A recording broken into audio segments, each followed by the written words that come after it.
Oi pessoal, tudo bem? Mais uma semana eu tô aqui com Maria Bonita na TV Postos HD. Meu nome é Darlene Braga e faz 4 anos que esse programa tá o maior sucesso. E a cada semana eu consigo captar grandes parceiros que vão enriquecendo aqui o nosso programa. Antes de apresentar a nossa querida de hoje, que é uma pessoa excelente e uma mulher muito bacana, cheia de conhecimento, que vocês vão adorar acompanhar a entrevista, eu preciso agradecer meus parceiros e patrocinadores. Então eu agradeço a doutora Thaís Muniz, psicóloga, agradeço a doutora Cristiane Oliveira, a rainha do INSS, doutor Fábio Tranches, doutora Vitória Nanete, doutor Bruno Gustavo, lá de Poços e também de Camboriú, que tem uma clínica lá toda voltada para esse método de emagrecimento. Amoras Fashion, que patrocina as roupas da semana, né, para estar bonitona aqui falando com vocês.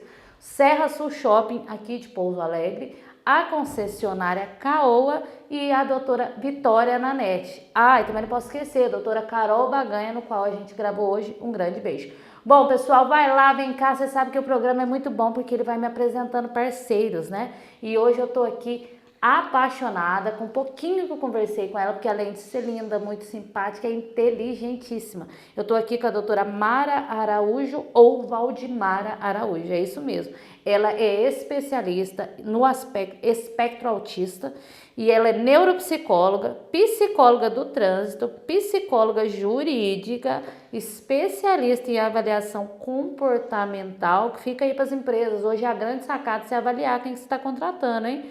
A avaliação psicológica e a terapia ABA, que para mim era algo desconhecido, e ela me falou que é um tratamento mais eficaz para cuidar das crianças e dos adultos com autismo. Bom, vamos lá que hoje o programa é dela. Hoje ela abriu um espacinho aqui para nós na clínica dela, que é uma clínica linda, super confortável, e agora a gente vai bater um papo sobre autismo. Tudo bem, amor? Olá, muito prazer. Eu agradeço o convite, fiquei lisonjeada, fiquei muito feliz com o convite. Peço desculpas da minha voz, que eu estou saindo de um quadro de pneumonia, mas vou fazer o possível. Fiquei muito honrada, muito feliz com o convite. Obrigada, doutora. Então, a gente vai sentar agora, vamos bater um papinho, porque para mim foi enriquecedor conhecer você, principalmente falar de um tema que para muita gente é desconhecido, né? Porque para mim é muito novo, né? Primeiro, assim como eu, muita gente de casa não sabe nem do que se trata. O que é o autismo? Você pode falar para a gente de uma maneira esmiuçada para que a gente entenda? O transtorno do espectro autista é um distúrbio do neurodesenvolvimento que atinge a capacidade de comunicação, a capacidade emocional e também dos comportamentos afetivos das crianças. Tem adultos também que têm o transtorno, que não foram diagnosticados na infância e que têm tanto quanto as crianças as dificuldades de socialização, dificuldades de comunicação e dificuldades emocionais, tanto de sentir e de expressar as emoções. Então, é porque isso, né, pessoal? Tem muita gente em casa que antigamente não tinha tanto acesso a tratamento. Quantas pessoas que a gente possa imaginar que tenha esse transtorno e que ainda não descobriu, né, doutora? Sim, tem muitas pessoas que não tinham acesso às avaliações, não tinham acesso ao diagnóstico. E eram tratadas como se fosse criadas, talvez. Mal criadas, né? Que muitas vezes crianças que eram mais quietinhas, não gostavam de brincar com os outros. Então, muitas vezes foi passado despercebido mesmo. Então, isso é uma grande dúvida para o pessoal entender, e principalmente para as mamães em casa, se detectar algum dos sinais, né? Quais são os principais sinais do autismo? Atraso ou dificuldade na fala, dificuldade de contato visual. As habilidades têm alguns marcos que acontecem durante a vidinha da criança.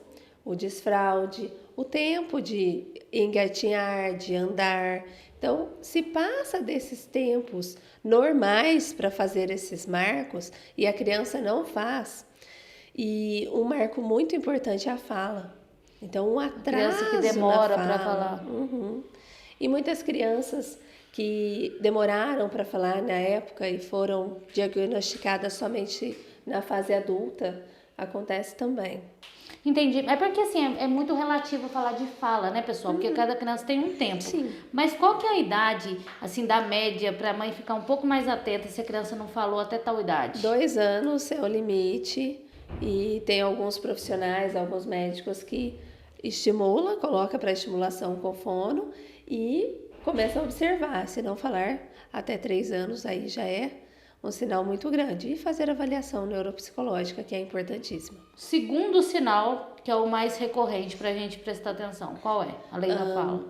A fala, o andar, o desfraude, a comunicação, o contato visual é importante. Eu acho que seria um segundo contato visual. A criança que não consegue olhar no olhinho. A criança, eu atendo pais que ao amamentar a criança já percebia que não fazia o contato visual com a mãe. Entendi. Então, desde bebezinho já é Desde bebezinho possível. já é possível. Então, e assim, eles geralmente não gostam de muito contato. Contato, toque. Essa é da parte sensorial. Então, Entendi.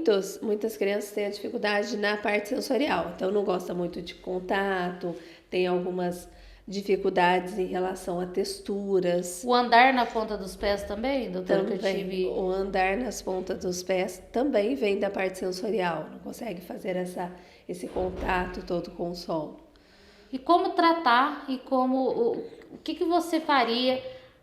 O que você fala para os pais que estão percebendo de início que providência tomar?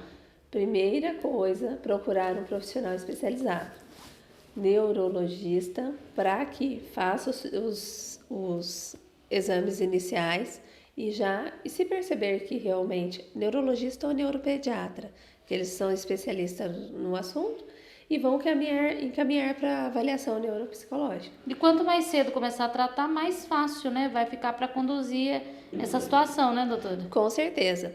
Quanto mais cedo começar as estimulações e as intervenções, quanto mais intensivo, melhor para desenvolver o quanto antes.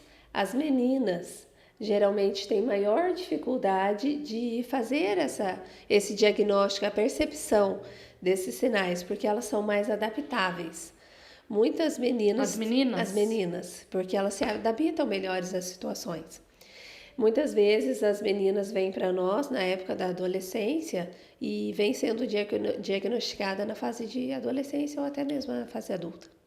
E como é a diferença de diagnosticar um adolescente de uma criança menorzinha? Os testes, as ferramentas que são utilizadas são diferentes, são testes que são utilizados de 0 a 2 anos, alguns testes que são utilizados de 0 a 7 anos, e na fase da adolescência eu falo que é a fase mais difícil ali, mas tem outras ferramentas e outros testes e outras escalas que vão ser utilizadas para ser avaliadas Que nessa não idade. generalizando, né? Mas às vezes aquele adolescente que não se enturma muito, que não participa, né? Não gosta de participar dos eventos, né? Ou que não tem, porque geralmente na adolescência o que é comum ter grupinhos de amigos, né? Sim. E tem alguns que às vezes não gostam. Então fica aí a dica para as mães ficarem atentas, né? E na fase infantil, que a criança que mais aparenta, que mais aparece a diferença, é quando as crianças vão para a escola. Porque muitas vezes as crianças são filhos únicos ou poucas crianças em casa. E quando vai para a escola e começa a perceber as diferenças entre crianças da mesma idade, começa a levantar suspeitas. A própria escola já encaminha muitos pacientes, muitas crianças para avaliação. A escola também hoje já tem um preparo, Sim. já é voltado, né? Para diagnosticar e trabalhar nesse coletivo, né? Exatamente. Até mesmo nas intervenções. Uma vez diagnosticadas, as crianças que estão em fase de escola, em fase escolar, têm direito de ter um professor de apoio. O professor geralmente ele é preparado, ele é capacitado e ele trabalha na interação com as crianças para facilitar ali o convívio, intervenções, terapia ABA, que é a terapia que é mais indicada no tratamento das crianças com espectro autista. O que é a terapia ABA, doutora? A terapia ABA são intervenções que vão melhorar ou desenvolver mais as crianças e levantar. Primeiramente, vai fazer o levantamento. Levantar as habilidades que a criança já tem desenvolvida. Então, vai observar primeiro as habilidades que a criança já tem desenvolvida e vai intervir nas que estão exacerbadas. O que seriam essas habilidades exacerbadas? Essas condições ou esses comportamentos exacerbados. Birra, choro, bater em outras crianças, morder, agredir. Muitas vezes, como sensorial, a criança não tem noção da força que tem, né? Isso. E aí quer abraçar, quer chamar a atenção e acaba sendo de uma maneira mais agressiva. O terapeuta ABA vai trabalhar nessas questões para diminuir esses comportamentos. E comportamentos também que podem ser estereotipias. Então, comportamentos que são repetitivos.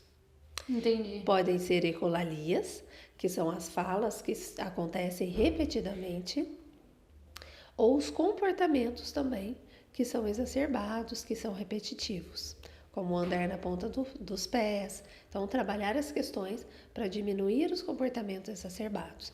E as habilidades que a criança ainda não adquiriu, o contato visual, o brincar compartilhado. Brincar com determinado brinquedo, né?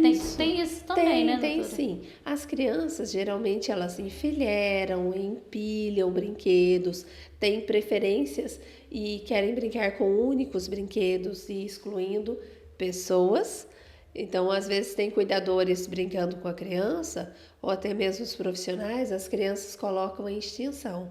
Vira de costas, brinca sozinho, sabe? Então, tem essa preferência por isolamento.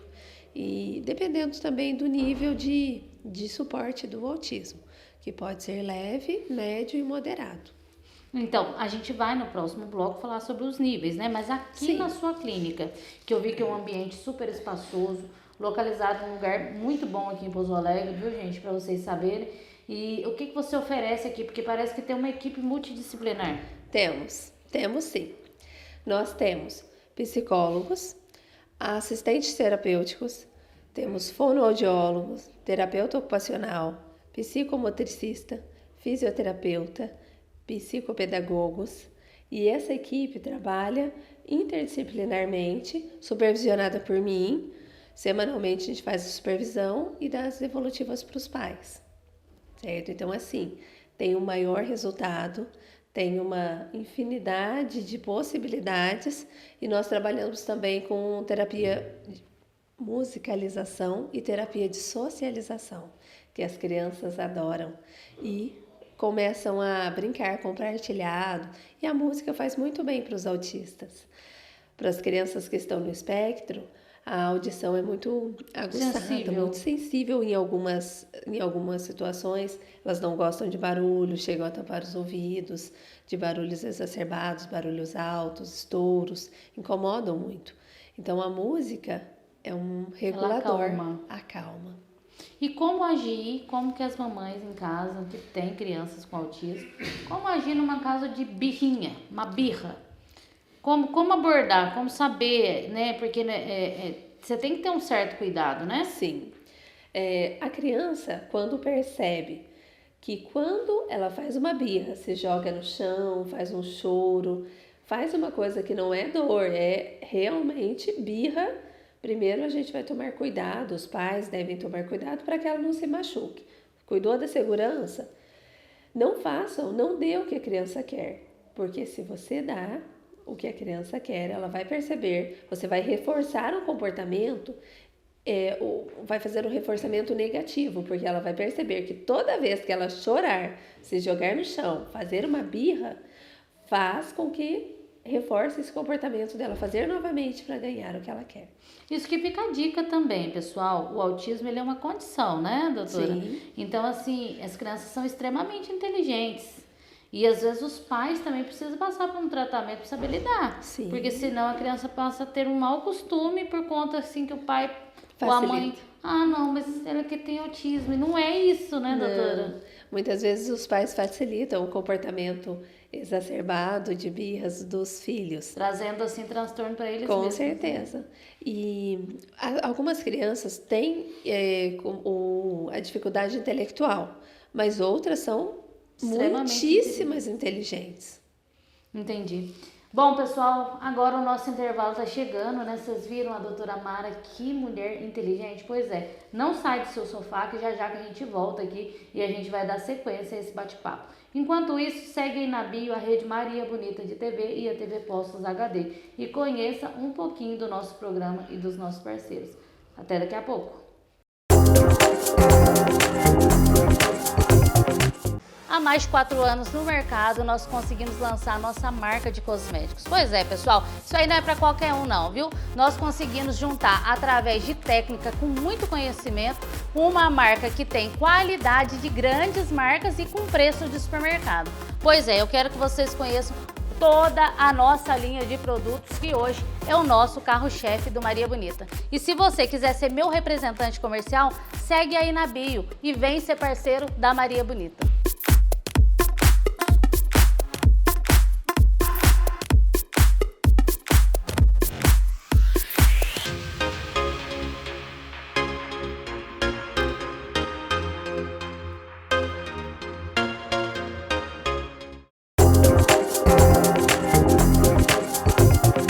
Voltamos aqui com a Maria Bonita na TV Postos HD. Nosso encontro todo sábado às 10 da manhã e agora tem reprise, viu? Com tanto parceiros bons, a gente não quer bom, pede bis, né, gente? Então, vamos dar sequência. Hoje a minha entrevista aqui é com a doutora Mara Araújo, a gente está batendo um papo aqui, falando sobre as crianças e os adultos com autismo. E a gente parou aqui, a gente estava conversando agora há pouco, e uma dúvida minha é o seguinte, o autismo tem graus ou é mito? É mito? Tem graus. Tem um grau de suporte. Um grau de suporte leve seria uma criança que precisa de atenção, de cuidado, mas um grau moderado que precisa de mais suporte de um adulto para conseguir executar as tarefas. E um grau severo, além de comportamentos exacerbados de mais birras, mais dificuldades de comunicação e interação, precisa de mais suporte de um adulto ou um cuidador para executar as tarefas. E quando eu falo executar as tarefas diárias, comer sozinho, ir ao banheiro, fazer a limpeza, escovar os dentes, tomar banho, fazer as rotinas diárias. Então, tem crianças autistas que têm a maior dificuldade de fazer todas essa rotina diária, as AVDs, né, atividades de vidas diárias, sozinha. Entendi. E aqui na clínica você tem, dentro dessa equipe aqui, uma turma especializada para ajudar a criança a desenvolver essa coordenação motora para que ela tenha uma vida mais independente, doutora? O nosso objetivo é tornar as crianças mais funcionais, adultos e crianças funcionais, que consigam desenvolver os sentidos, que consigam desenvolver atividades motoras. Por isso nós contamos com um terapeuta ocupacional que trabalha bastante nessas atividades de vida diária e com fisioterapeutas para fortalecer a musculatura, para dar condições para que as crianças consigam fazer essas rotinas sozinho, cada vez mais independentes, tornando-se funcionais. Entendi. E agora nós temos um Dia Mundial do Autismo, né? Isso aí foi um grande marco, né? Porque hoje em dia traz o pessoal para uma consciência coletiva sobre o autismo, né, doutora? No dia 2 de abril é o Dia Mundial da Conscientização do Autismo. Essa data foi escolhida para tornar a população mais consciente e menos preconceituosa da situação. Ainda existe esse preconceito, doutora? Sempre existe. Existe, né? Sim. Então, e é sobre isso, por falar em preconceito, nós temos hoje nas mídias, né? O Marcos Mion, ele conseguiu vir e quebrar esse protocolo, né? Mostrando o filho dele, que é eu esqueci o nome do menino dele, mas enfim, super famoso também, entendeu? E ele mostra como carinhosamente ele faz uma integração do menino dele com as outras crianças, né? Que também deve ser uma barra pro pessoal, pros pais e pras mães que tem que tratar com uma criança com a sua, né, com suas limitações e outras crianças que já desenvolvem tudo sozinha. Quando Por isso eu falo, quando as crianças vão para a escola, exacerba muito os sintomas, porque são condições diferentes, as crianças agem com outras crianças e são comparadas. Ah, entendi. Então, na verdade, esse preconceito começa na escola mesmo. Talvez até em Também, né? casa. Muitas vezes até em casa. Muitas famílias têm dificuldade de aceitar o diagnóstico, porque é uma condição, é uma dificuldade que os pais vão passar. E aceitar o diagnóstico é como rotular. Então, muitas famílias têm essa dificuldade de saber, com esse rótulo, como as crianças e as outras pessoas vão ver o meu filho. Então, tem uma dificuldade de aceitação. E como fazer, gente? Como fazer os pais tratarem a cabeça? Porque é preciso que eles aceitem, né? Deve ser muito desafiador mesmo quando chega alguma criança aqui e você vê que quem tem que ser tratado é o pai e a mãe, né? Nós temos terapias para os pais atípicos também. Não só as terapias individuais, mas os grupos terapêuticos que a gente faz semanalmente para apoio dos pais, sabe? Porque eles precisam de acolhimento. Quando é descoberto o autismo na família, muitas vezes os pais abdicam, as mães principalmente, abdicam da vida, do trabalho, das relações sociais, das interações para cuidar dos filhos. Perfeito, assim, fica mãe em tempo integral. Entendi. E elas precisam de um olhar, de um cuidado, de atenção, precisam cuidar delas. E quebrar esse preconceito também, né? Aceitar, porque se partir deles um posicionamento, automaticamente a sociedade aceita melhor, né, doutora? Sim, com certeza. Que é o que o Marcos Mion tá fazendo. Hoje, Exatamente. o menino dele tem uma rede social super ativa, tem vários seguidores, ele é super querido e eles conseguiram, muito amoroso por sinal, que eu acredito que isso aí é a família que faz a diferença para mudar essa rotulagem aí também de que eles não gostam de carinho, não gostam de toque, né? Deve ter uma maneira como conduzir isso, né?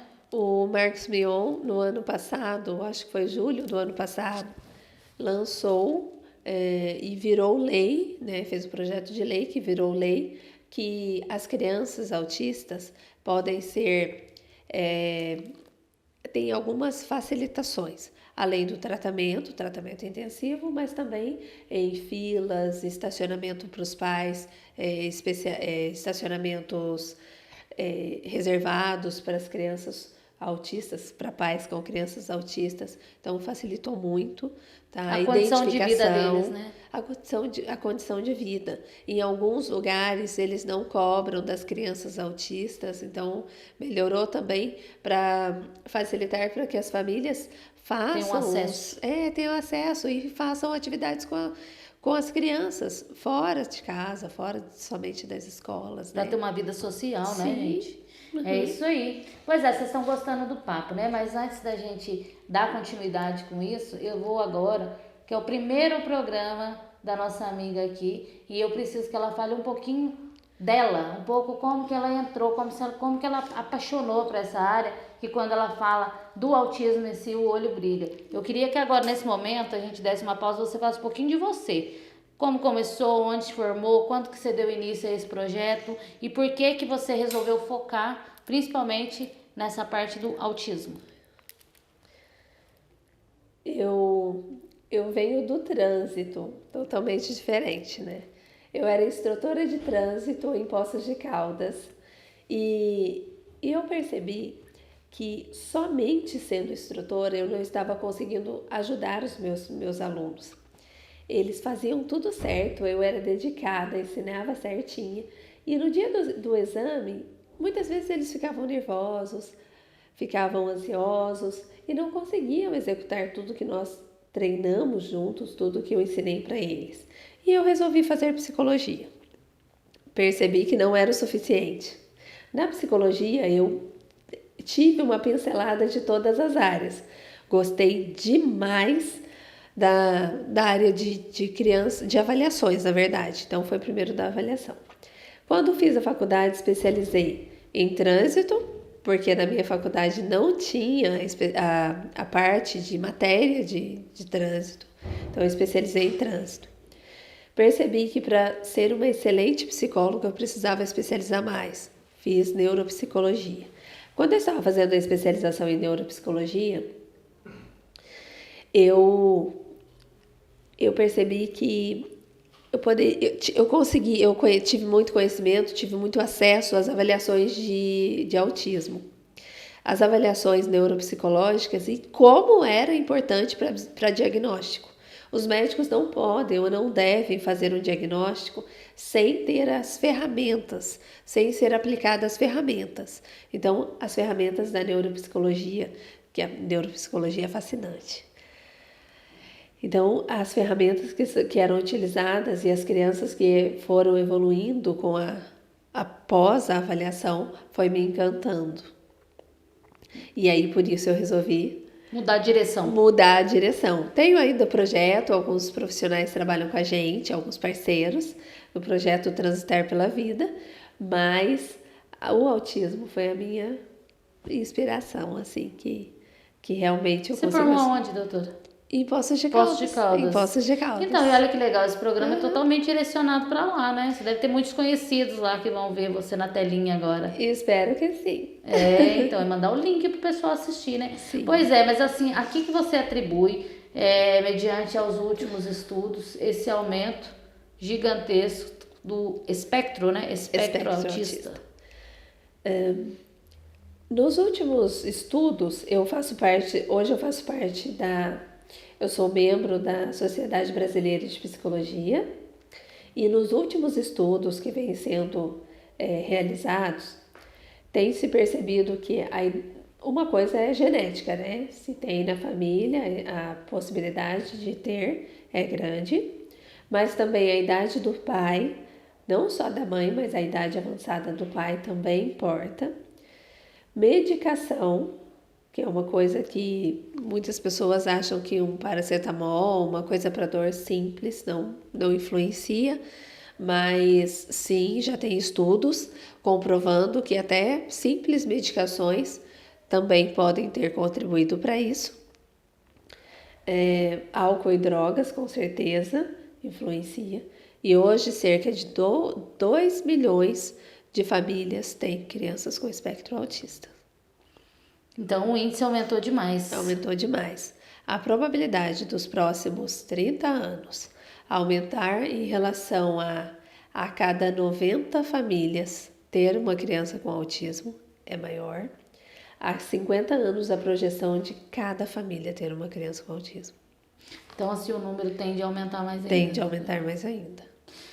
Pois é, gente, vocês estão gostando desse bate-papo, né? E passou muito rápido, a gente já está finalizando o nosso primeiro programa, mas eu só quero deixar claro para vocês que antes de finalizar, ela vai falar o endereço da clínica, suas redes sociais, como que você aí de casa pode ter uma consulta online com ela, que eu acredito que ela faz, e vocês podem ver que ela vai trazer esse acalento que você precisa. Ela é uma profissional que pode agregar demais aí nesse mundo aí agora que você às vezes está precisando de uma ajuda, né? De uma ajuda profissional, sim, né, doutora? Uhum. Como que a gente faz? Por exemplo, hoje a gente abordou esse assunto, a pessoa está em casa, lá em Poços, em Andradas, em Botelhos, aonde pega, tem uma criança autista e quer fazer uma consulta e uma avaliação com você. Online você atende?